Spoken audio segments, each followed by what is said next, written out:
want guys to compete at the best level that they can compete.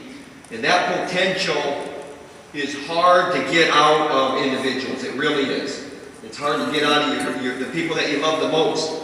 And I can tell you that I love our athletes that we bring into that program, regardless of whether they're scholarshiped or not, regardless of how tough they are. I love them all the same.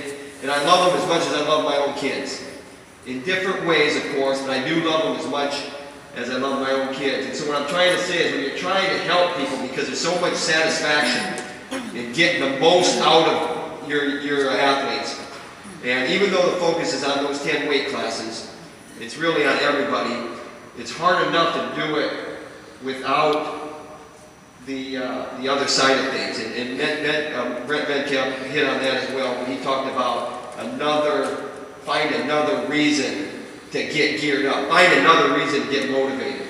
And that's the reason. And that's the reason. When you're talking about getting potential out of young people and they're struggling, you don't have to look far. You don't have to look far. But I tell you what, when you do enter that realm of that relationship with your Lord and Savior, you are accountable to those principles and standards. And it's kind of like wrestling at Iowa. When you enter that realm of that wrestling room, you are held accountable to the principles and standards of that coaching staff and that program, and to a certain degree that tradition.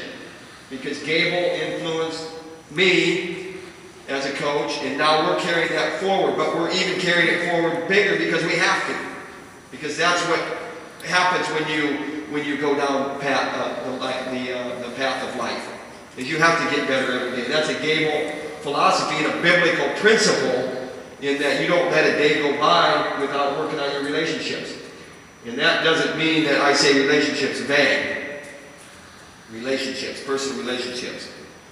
I got to say hi to Skip Wells, or I got to go on my way to shake somebody so-and-so's hand. What I'm talking about is relationships with God and Jesus Christ, and professing all the things that Terry talked about, professing your love for Him, and living your life that way, and honoring your wife, and honoring your children because of that relationship that you have. And Terry talked about it, and I'll just repeat it. It's that bringing glory to Him, because you're putting other disciples.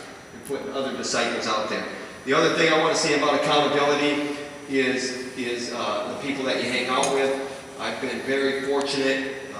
When you're being tugged at from a lot of different directions, you have to stay grounded with the people that will hold you the most accountable, will be the most